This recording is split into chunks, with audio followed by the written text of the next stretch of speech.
Quem é das tribos do leão, diga rei, diga ho, diga rei, diga ho, diga rei.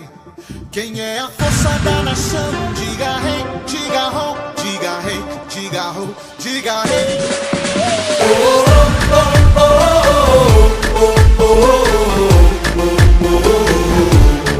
Olá, boa tarde, tudo bem com vocês? A paz do Senhor Jesus. Sejam bem-vindos. Esta é a estreia do nosso projeto Pode Crente Humanitar. Aqui vocês vão acompanhar de perto histórias, experiências e testemunhos de superações. Meu nome é Felipe Barros e o nosso entrevistado de hoje é Diego Neri de Amorim. Paz do Senhor, Diego. Tudo bem com você, jovem? Tudo bem. Graças a Deus. O motivo de nós estarmos aqui nessa tarde é para comentar a respeito de um tratamento. Não é verdade? Hoje nós estamos vivendo em um fundo histórico de recuperação. Então é por isso que esse programa é voltado para este assunto, que vão ter o conhecimento e então compreender como que é viver essa experiência ou saber lidar também com este certo tipo de situação. Diego, quantos anos que você tem? Tenho 35, Felipe. 35 anos. Você nasceu então? Sou de Osasco, natural de Osasco. Sempre morei lá. Tive uma temporada aí que morei em São Roque. Fiquei lá por mais ou menos 2 anos e retornei para Osasco e estou lá desde então. Ok. E você tem filhos? Tenho 2 meninas abençoadas. 2 meninas, graças a Deus. O Brasil, hoje, ele, pelas pesquisas que foram feitas ultimamente, nós estamos em 4º lugar no ranking dos vícios, de pessoas que têm problema com vícios. Segundo a pesquisa da ONU, que foi feita no ano de 2021, como nós vivemos em um planeta de praticamente 8 bilhões de pessoas, essa pesquisa ela afirma e aponta um cálculo surpreendente de 39 milhões de pessoas, dessas 8 bilhões, 39 milhões de pessoas têm problema com vícios, que no caso varia em usos de entorpecentes, como também o uso nocivo da bebida alcoólica. Entretanto, o fenômeno do uso de droga, ele acaba se tornando uma realidade ameaçadora para a nossa sociedade. Porque nós podemos observar que as drogas ela têm destruído muitas famílias. Ela tem acabado com muitas pessoas e até mesmo pessoas têm descido à sepultura. Vamos falar a verdade clara. Tem o diabo ceifado a vida dessas pessoas devido ao problema, né, do vício, que acarreta outros problemas e essa pessoa acaba entrando num fundo, né, num poço sem fundo e acabam perdendo as suas vidas. A pesquisa psicológica ela fala que muitas pessoas procuram a droga, algumas por causa de um trauma que viveu, algumas porque uma frustração levou a tomar certa atitude, outras pessoas por um sentimento de perda, um relacionamento mal resolvido. Enfim, existem vários motivos que pessoas não encontram outra saída e acabam se refugiando, buscando consolo nas drogas. Então a primeira pergunta que nós queremos saber, Diego, o que te levou a usar droga? Primeiramente, a gente tem que entender, né, que o mundo tem a ação do espiritual. A gente, cristão, nós somos levados a acreditar, e eu creio nisso, né, que é tudo um envolver espiritual. No meu caso, não sei exatamente o que me levou, não tenho uma atribuição de culpa. Se foi minha mãe, se foi na minha infância, se foi algum trauma, algum certo de coisa do tipo, né? Mas foi por uma ação na minha infância, né? Eu sempre estudei em São Paulo, minha mãe trabalhava para lá e fomos transferidos para estudar em Osasco por conveniências, coisas da vida e tal. E a partir de então, eu com 13 anos de idade, amizades novas e por uma imaturidade, como eu fui criado no berço evangélico, o demônio usa qualquer tipo de artifício para poder te levar para a drogadição, né? E então usam principalmente jovens pessoas que estão imaturas, né? Até mesmo firmes na graça, mas o diabo não escolhe. Mas principalmente jovens, imaturos, que foi o meu caso. Com 13 anos de idade, por volta, né? Grupo, relacionamentos diferentes, né, da minha escola inicial. Então eu comecei a fazer o uso de droga por me aparecer de repente, né? Para me sentir alguém dentro daquela sociedade, daquele grupo ali. Foi assim que eu iniciei. Entendi, tio. Então deu para ver que você, já muito novo, né? 13 anos, você disse, já teve um envolvimento com drogas. Então é muito importante saber que os jovens parece que realmente eles são o alvo, né, desse tipo de ação do mal, que fazem com que esses adolescentes, esses jovens acabam se perdendo. Dá para ver que realmente isso. Tem um versículo que você me lembrou agora, que fala que os filhos são a coroa dos pais. E como flecha na mão do valente é os filhos da mocidade. Ou seja, o filho é comparado com uma flecha que está na mão do valente, que é lançada para frente. Então nós podemos ver que é um versículo que fala que o filho está na mão do pai. O valente é o pai, e a flecha e a lança é o filho. E ele atira para onde quer. Então é importante saber isso, que os filhos estão na mão do pai. Por isso que é importante, Diego. Você que hoje é pai, você sempre procurar saber, não que seja erro dos nossos pais, porque muitas das vezes eles fizeram de tudo para cuidar da gente.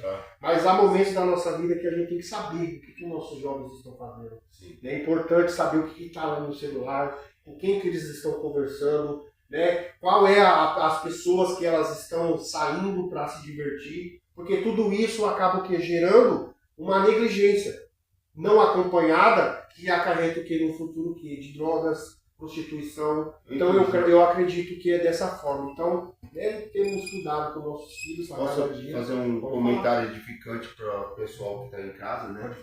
Usando o meu testemunho próprio, muitas vezes os pais se culpam.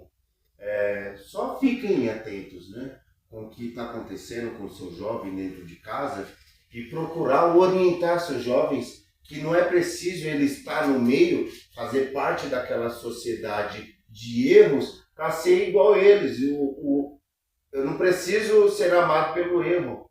Se a pessoa está convicta, né, é o que a palavra nos traz, né? Tipo, porque jovem é muito embalista, é muito imaturo. Todos fomos jovens e a gente sabe como funciona a cabecinha do jovem para ir ser igual ao fulano que está indo bem, que está no meio da garotada, da meninada. Então, os jovens querem ser igual, se espelhando no outro, né? Mas o espelho é Jesus, né? Lembrando, pessoal, vocês que estão aí nos assistindo, a Humanitar, Casa de Apoio e Recuperação, ela não tem nenhuma ajuda do governo, tá? Ela vive de doações e de recursos que as próprias pessoas da igreja do Ministério Belém fornecem a esta casa. Então nós também contamos com a ajuda de cada um de vocês, tá bom, pessoal? Nos ajude a salvar vidas. Como vocês podem ver aqui, a vida do Diego é uma vida que se encontrava nesse espiral de decadência de vícios e hoje está aqui sendo apoiado, está passando por um processo de libertação, graças ao seu investimento, graças também ao apoio também da família dele. Mas é muito importante você saber que não tem ajuda do governo e nós precisamos muitas das vezes de recursos para que esse projeto eles não venha fechar as portas e sim venha continuar resgatando vidas, tá bom? Vamos deixar aqui na parte de baixo do vídeo o endereço do escritório, onde vocês vão falar com o nosso responsável diretor, o William Costa. Também vou deixar o telefone para contato, para vocês entrarem em contato com ele. E também o número do Pix, caso Deus coloque no seu coração em contribuir com alguma oferta, algum recurso que possa nos ajudar a continuar valorizando vidas. Voltando às nossas dúvidas, que é aquilo que as pessoas geralmente querem ouvir, né? A gente consegue entender que nesse país, nesse mundo, muitas pessoas, que já foi falado, 39 milhões aproximadamente, e isso foi uma pesquisa de 2021. Nós já estamos em 2024 e a taxa ela aumentou 45%. Então hoje são mais pessoas que estão entrando nesse tipo de vidas que acabam se aprisionando no vício e já não conseguem mais sair. Enfim, existem muitos hoje projetos, ONGs, que ajudam e também apoiam pessoas a saírem do vício das drogas, do álcool. A gente já ouviu falar do ProERD, não sei se você se lembra do ProERD. Era um programa muito legal também, falava diga as drogas não, né? Quando a gente era adolescente, né? Tinha até a musiquinha e tudo, era interessante. Tinha o símbolo do leão, né? Que era um leão. Os policiais militares mesmo entravam na sala de aula, explicavam, acho que nem tem mais isso. Mas seria muito importante, né, continuar esse tipo de projeto. E também tem muitos projetos que são voltados para esse tipo de assunto, que é restauração em relação a isso, a problemas com vícios, a problema com compulsividade de entorpecentes ou bebidas nocivas alcoólicas. A gente já ouviu falar muitos, praticamente assim na pesquisa fala que o maior programa, a maior ONG, organização no caso, que consegue ajudar pessoas, ela se chama Narcóticos Anônimos. Essa organização, Diego, ela em 1935 ela foi fundada na cidade de Oxford, nos Estados Unidos. Um pastor de uma igreja montou um pequeno grupo que começou a ajudar pessoas que tinham esse tipo de problema e começou a dar fruto. Começou a ajudar realmente as pessoas e esse grupo começou a passar ideia para outro grupo, que foi para William James, foi também para o Dr. Bob, foi também para Bill William, e eles começaram a aprimorar uma regra a ser seguida que hoje nós conhecemos como os 12 passos do Narcóticos Anônimos. Para quem não sabe, é bom saber que os 12 passos eles são fruto de um grupo totalmente evangélico que tinha um propósito para resgatar vidas lá nos Estados Unidos. Mas uma coisa desse programa, ele me chama a atenção quando eu fiz a pesquisa pelo lado terapêutico. O primeiro passo. O primeiro passo, Diego, ele consiste na seguinte mensagem, que a pessoa que ela tem a compulsividade de entorpecentes, ou seja, o uso abusivo de drogas ou bebida, ela primeiro tem que reconhecer. O primeiro passo consiste em reconhecer que éramos impotentes perante os nossos vícios, ou seja, eu não conseguia mais fazer nada, eu estava totalmente entregue ao vício. E reconhecer também, Diego, que a nossa vida ela estava totalmente descontrolada. Hoje é uma dificuldade a gente conseguir muitas das vezes querer ajudar uma pessoa. Por quê? Porque a pessoa ela afirma, não, eu pago a hora que eu quero. A pessoa muitas das vezes ela está se afundando cada vez mais, mas para ela tem aquela falsa sensação de estabilidade. Onde ela acha que tem ainda o domínio, mas nós que estamos vendo a situação dela pela uma visão panorâmica, a gente vê que realmente ela já está perdida. Então a gente reconhece que não tem como ajudar alguém que acha que não precisa de ajuda. Já no caso dos 12 passos, o primeiro passo consiste em quê? Reconhecer que você precisa de ajuda. Quando foi o momento, Diego, que você se deparou e olhou e realmente reconheceu que você precisava de ajuda? Que a sua vida realmente estava descontrolada e você estava praticamente no fundo do poço. Fala pra gente. Eu reconheci, sempre fui um cara trabalhador e em uma época, uma fase de desemprego, né, a gente se pega fazendo coisas que eu jamais imaginei que eu iria fazer. Ficar mendigando, pedindo dinheiro para um ou para outro, porque o dinheiro acabou. Graças a Deus sempre tive amigos, mas não por isso, né? Porque a gente usava mentiras para poder estar usufruindo do que a gente mais queria, né? Que é o uso da droga. Usava qualquer tipo de desculpas, fazia coisas que eu nunca imaginei fazer. Então, e nossos pais sempre alertando, né? Diego, olha sua vida, como que tá, assim, assim, assado e tal. A gente ficava cego. Eu me olhava no espelho e me via o cara mais lindo. Porque a gente tem uma certa ilusão, o demônio cria essa ilusão na nossa mente. E ainda me relembro, né, dessa vez, que meus pais, com muita tristeza no olhar, falavam, Diego, olha a finura que você tá, cara. Olha suas pernas no espelho. E eu me olhava assim diante do espelho, eu me via perfeito. Só que em um momento de foto, por incrível que pareça, porque eu me olhava no espelho, eu não conseguia enxergar. E em foto, quando eu tirei uma foto e me vi nessa foto, veio flash na hora que dos meus pais me falando, né? Diego, olha como que você tá. E foi assim que eu reconheci a minha situação e comecei a me enxergar com outros olhos. Né? Principal importância é a gente reconhecer que precisa de uma ajuda. Se não for assim, fica difícil uma recuperação.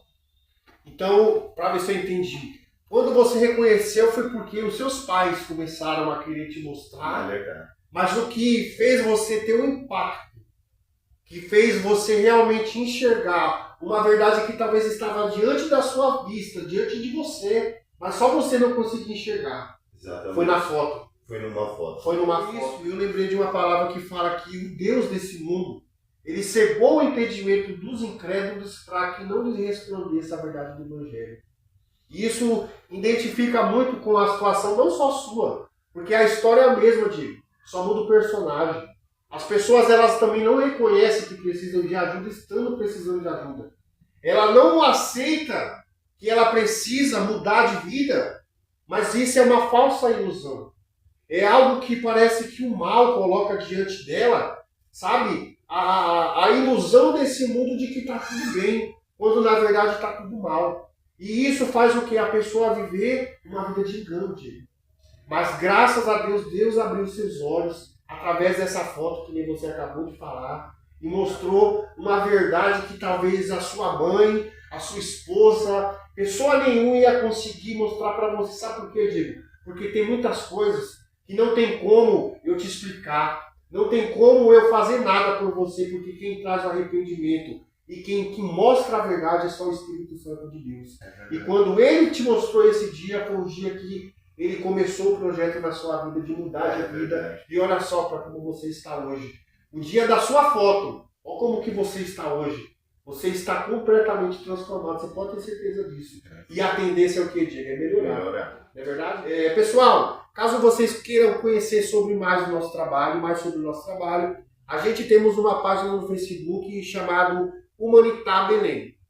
E essa página ela é voltada em pró à Casa de Apoio e Recuperação Humanitar, para que vocês possam estar por dentro de todos os eventos. É uma casa de recuperação evangélica, e aqui vai ser transmitido para todos vocês que têm o interesse de nos acompanhar os cultos, as reuniões espirituais. A gente começamos agora com esse Pô de Crente, que é os testemunhos vivos das pessoas que estão mudando de vida aqui, sendo transformadas pelo Espírito Santo de Deus, como também haverá outros tipos de programas introduzidos até para motivar os nossos alunos, para motivar também você que está aí do outro lado da tela, que talvez se encontra na mesma situação que eu e o irmão aqui se encontrava no passado, e vocês como podem ver agora, que somos uma pessoa que estamos conseguindo vencer a cada dia. Né? O importante é vencer hoje, amanhã é outro dia, nós vamos vencer de novo, até chegar o dia em que o Senhor Jesus Cristo virá levar a sua igreja. E aí, gente, quando eu começo a querer refletir sobre casa de recuperação, há um processo que tipo a pessoa ela fica realmente confinada a um programa que promete, apoia uma mudança de vida. Mas nós sabemos que também não é o programa que liberta, é a força de vontade da pessoa introduzida no programa, fazendo todo o procedimento que essa pessoa ela vai e alcança a libertação. Porque uma coisa é bem verdade, segundo a pesquisa terapêutica, de 100 pessoas que se internam, praticamente umas 16, 15 conseguem realmente serem recuperados. Mas não é culpa ou falha do programa. Isso não é uma garantia, ficar internado não é uma garantia de libertação, claro que não. Porque se você estiver no lugar e não fizer por onde, você não vai colher as coisas boas se você não planta coisas boas. Então nós temos que entender que nós temos que viver um programa de recuperação, obedecendo as regras, fazendo a vontade de Deus, e então assim a gente vai nos reeducar espiritualmente e recomeçar uma nova vida sem viver o velho homem, mas agora vivendo como uma nova criatura. Então a gente, quando vai para uma casa de recuperação, Muitas pessoas, na verdade, na sociedade, quando falam de idade de recuperação, muitas pessoas se assustam disso, sabia? Tem pessoas que têm uma falsa impressão, tipo, tem uma impressão negativa. Tem um certo preconceito. É tipo quando Jesus ele começa o seu ministério. E ali, à beira do mar da Galileia, ele começa a chamar os seus primeiros discípulos, Pedro, Tiago, João, André, os pescadores, né? E ali ele encontra Felipe. E aí Felipe vê que é o Messias que os profetas haviam profetizado, porque Jesus está curando, está fazendo um milagre. Ele fala, eu vou avisar o meu amigo Natanael. E ele vai avisar o seu amigo Natanael. E quando ele chega diante de Natanael, ele fala assim, Natanael, eu acabei de conhecer aquele que os profetas falavam, Jesus de Nazaré, o Messias.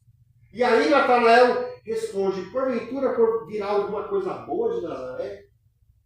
E aí, se aprofundando, Diego, mais nesse comentário de Natanael, o porquê, assim, poderá vir alguma coisa boa de Nazaré? Então ele está desconsiderando um lugar, né? No caso de Nazaré, ele está desconsiderando. Ele está menosprezando a cidade de Nazaré.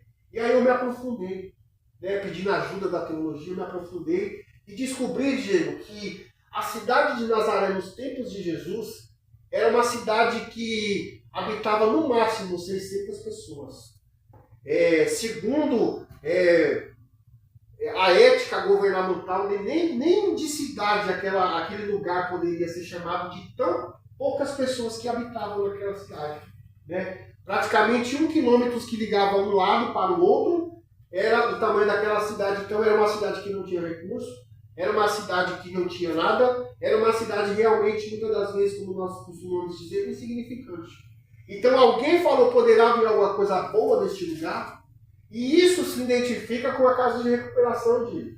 Porque as pessoas também têm um certo preconceito com a casa de recuperação, com uma casa de apoio, com uma casa que ajuda pessoas com dependências químicas.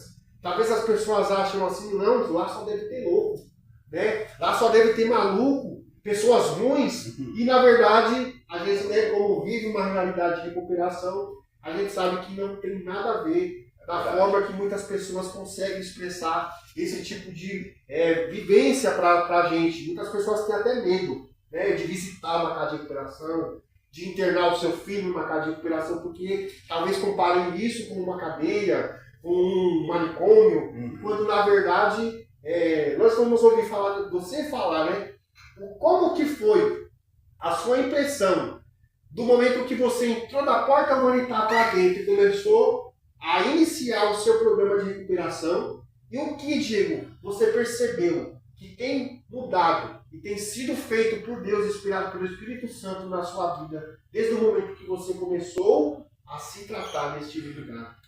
Olha, Felipe, eu vou começar falando sobre as minhas, não vou citar nome, mas das minhas antigas internações. Internação não é o fim, é o começo, é o recomeço. A gente fica desesperado. Eu me neguei a primeira vez, né? Porque é algo desconhecido. É algo que eu realmente imaginava que só tinha louco. Que Deus o livre, eu não vou, eu não preciso, eu consigo sozinho.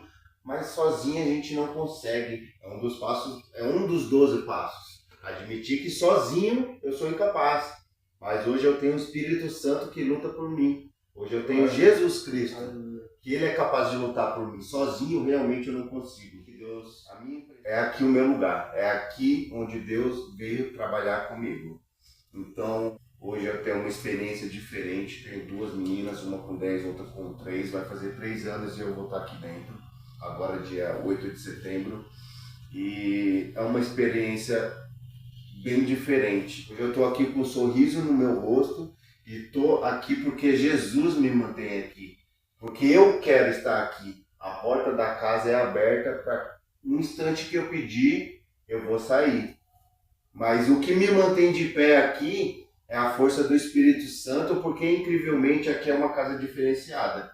O meu propósito com Deus é aqui. Então eu já vim, né, claro, vim com a certeza de que eu queria, não queria, mas de que eu reconhecer novamente de que eu precisava estar aqui. E o projeto de Deus, quando a gente tem aceitação, se torna mais fácil, né?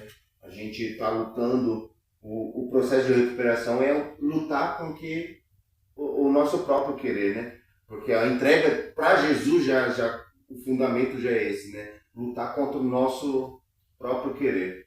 Então me tornou mais fácil a minha evolução espiritual e minha presença dentro da casa. E o que tem mudado? O que você achou que mudou depois que você entrou?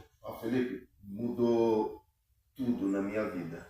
Hoje eu tenho uma entrega de verdade para quem me conhece, sabe até a forma que eu converso aqui. Para quem me conhece, meus familiares, amigos que com certeza vão assistir, vai ver a mudança que Deus está fazendo na minha vida. Não é eu não tenho capacidade alguma de fazer isso, mas Deus tem feito isso por mim. A começar pela minha paciência, eu sou um cara, era um cara, na verdade, dias atrás, e Deus vem trabalhando na minha paciência, que faz parte da minha recuperação. É um dos pontos de características, de personalidade, onde Deus vem me moldando aqui, me transformando do pé até a cabeça, em tudo. Eu não vou falar um ponto, mas na verdade Deus me transformou em tudo. De verdade, em tudo. Desde a minha forma de conversar, de aceitar, de não me humilhar, mas aceitar uma opinião contrária da minha. Porque o que era contrário do meu não prestava. Eu não aceitava opinião contrária. Quem me conhece sabe como que eu sou, né? E é isso, essas características que a gente tem que se libertar para poder fazer a mudança na nossa vida posteriormente, né? Lá fora a gente vai se deparar com muitas contrariações, e de que forma a gente vai lidar com isso, né? Às vezes, quando eu era contrariado lá fora, quando eu ficava um pouco ocioso ou impaciente, eu ia me afogar na droga. E agora? Na verdade, eu me afogo em oração, cara. Numa leitura, em qualquer coisa. Eu entrei aqui e eu falava, cara, ficar em oração tanto tempo, que tipo de assunto que eu vou ter? Hoje o meu amigo é Jesus, cara. Eu tenho um assunto, eu tenho com quem desabafar. É Jesus. Então, tem mudado tudo na minha vida. Entendi. Interessante, Dino. E quando eu vejo você falar, realmente eu vejo o Jesus que liberta, né? A gente pode ver que realmente a libertação só está em Cristo Jesus. Com certeza. A gente muitas das vezes não vai conseguir libertação em remédio. A gente não vai conseguir libertação em nenhuma outra coisa que seja alheia, porque o único que liberta eu acredito que é Jesus Cristo. E em João capítulo 8, versículo 32, ele diz mais: se verdadeiramente o Filho do Homem vos libertou, verdadeiramente você sereis livre. Então, é uma palavra que fala que quando ele liberta de uma vez. Por isso que é interessante a gente entender que não existe outro recurso, não existe outra forma. Quando a pessoa ela chega muitas das vezes no fundo do poço, numa situação extrema, descontrolável, não há nada que possa fazer. É só as mãos de Deus nessa hora. É só o próprio Deus que pode intervir para que essa pessoa ela consiga o quê? Alcançar a salvação, alcançar a libertação. E graças a Deus, no momento que você mais precisou, né, Deus estava ali para estender as mãos para você, está disposto, né, a transformar a sua vida. Glória a Deus por isso. Pessoal, você que se identifica com a história do nosso querido amado irmão Diego, né, viveu talvez algumas coisas que possa ele ter falado aqui, que você também se identifique, e você também precisa de uma ajuda, precisa, né, sair dos vícios, precisa se libertar desse mal que hoje você se sente aprisionado. Nós te convidamos a fazer parte também deste grupo humanitário, aonde nós estaremos de braços abertos para você. Aqui você vai ser cuidado, tratado com amor, e o principal, você estará na casa do Pai, aonde o Deus que te chamou, o Deus que te criou, Ele mesmo vai cuidar de você, vai tratar com você, vai te levantar, vai restaurar, vai restituir, vai fazer um milagre na sua vida, você pode ter certeza. E você, pessoal, que conheça alguém que esteja passando por uma dificuldade semelhante a que o Diego passou, né? Converse com essa pessoa, ofereça um tratamento, estenda as mãos para essa pessoa como um bom samaritano, né? Em ver uma pessoa caída no chão, né? Já praticamente sem vida, mas ali estava ali para apoiar, estava ali para ajudar, estava ali para investir na vida daquele que estava caído. Então seja você também um cooperador da salvação. Ajude uma pessoa, adote uma pessoa, invista na obra do Senhor para que essas pessoas venham ser salvas e você venha fazer parte dessa salvação e ganhar o seu galardão no céu, tá bom? Você acabou de falar. Você falou de tratamentos. Você já fez um tratamento. Você comentou uma de clínica. Sim, uma clínica. Lá podia o quê? Lá podia fumar cigarro? Podia fumar cigarro. Lá tinha reuniões espirituais? Espirituais, reuniões, assim, tipo... Não estou falando terapêutica e psicológica, estou falando espirituais. Sim. Tinha? Sim. Tinha? Não com essa profundidade. Com essa intensidade que tem aqui. Tinha a oportunidade de você trazer uma palavra, trazer, tipo, uma oportunidade para você começar a desenvolver um lado ministerial na sua vida? Não tinha. Você estava lá obrigado? Não, estava ou obrigado. por vontade própria voluntária? Estava por vontade própria, fiquei 9 meses. Assim que saí, me achei forte o suficiente para querer me testar. Diego, o que eu aprendo com as escrituras? O povo de Israel, ele saiu do Egito, começou a sentir no caminho de Canaã. Eles tiveram fome e ali eles já começaram a murmurar, na primeira aprovação. E alguns diziam, lá no Egito nós tínhamos cebola, nós tínhamos água, nós tínhamos legumes para comer. Você, Moisés, nos trouxe aqui para morrer de fome? Então nós estamos falando, Diego, de um povo que já tinha saído da escravidão. E estava indo no sentido da liberdade, mas as suas mentes ainda estavam escravizadas. Porque eles haviam saído do Egito, da escravidão. Mas o Egito e a escravidão não havia saído do coração deles. Só que também nós percebemos que, do lado positivo, Daniel, ele era israelita de Judá, descendente da linhagem real. Daniel, ele, independente do lugar que ele foi, para a Babilônia, no caso, ele teve a oportunidade de comer dos manjares do rei, só que ele já foi diferente. Ele falou que não ia contaminar o seu coração. O povo de Israel saiu da escravidão, mas o povo ainda queria viver na escravidão. E Daniel, ele estava livre em Judá, só que quando ele foi levado por Nabucodonosor cativo, escravo para a Babilônia, ele não quis participar das coisas da Babilônia. Ele preferiu se manter fiel a Deus. Então nós vemos, Diego, que não são os lugares que vão mudar a gente. Porque tem pessoas que já não estão no mundo, mas vivem como o mundo. Como tem pessoas que já é ao contrário. Elas não se corrompem mesmo estando no mundo. Você está entendendo? Então, não é o lugar, é a pessoa. Não adianta você estar no lugar se você não abre o coração para Deus trabalhar. Não adianta, muitas das vezes, você estar no lugar que Deus te coloca e você não aproveita as oportunidades, os recursos, para que o projeto seja concluído e tenha sucesso. Você acredita que o erro foi porque você não se entregou?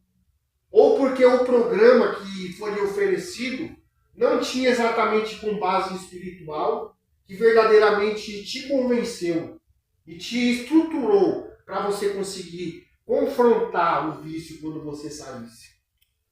Por falta de entrega. Eu aprendi que a entrega tem que ser completa. E aqui a gente exercita esse tipo de ação. A prática da fé. Quando a gente tem a fé e pratica a fé, a gente às vezes é mais fácil a gente praticar do que a gente falar. E aqui eu tenho aprendido a trabalhar com isso. Entregar as coisas que eu não consigo trabalhar para Deus. Deus trabalha nisso, nas minhas dificuldades. Não, Ele não vai fazer para mim. Ele vai trabalhar, Ele vai me fazer enxergar de como fazer isso. E quando eu me pego na dificuldade de novo, eu falava, Jesus amado, era assim que eu tinha que agir. Então, é importante a entrega sem reserva alguma, principalmente de caráter. Muita coisa a gente vai ser confrontado em caráter, em personalidade, em vontades, e é nessa contrariação que Deus trabalha. Entendi. Tem uma palavra também, Diego, que fala que Davi, ele não foi para a guerra. Ele deveria ir naquele ano para a guerra porque era costume dos reis. Todo começo de ano, os reis saíam para guerrear e representar o seu povo. Nesse dia Davi fala, não vou. Eu vou mandar Joabe, meu capitão, representar-me nessa guerra.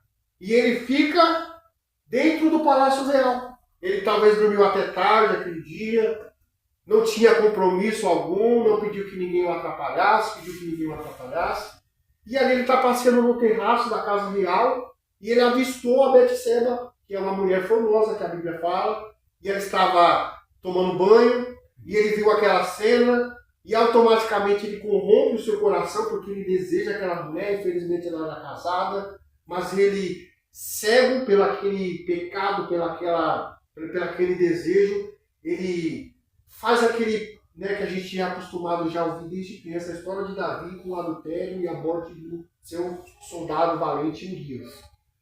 Eu começo a imaginar que se ele tivesse ido para a guerra, talvez seria diferente.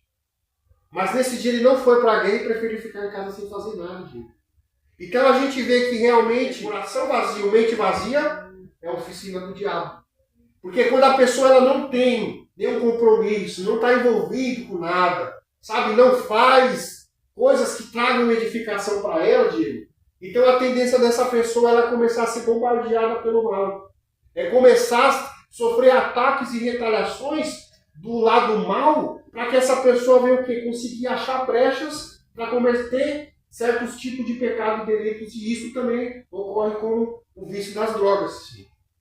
Então, o processo de recuperação, nós aprendemos que nós temos que ocupar a nossa mente, né? Ocupar nossas mentes para que isso venha a ser trabalhado de uma forma edificante nas nossas vidas.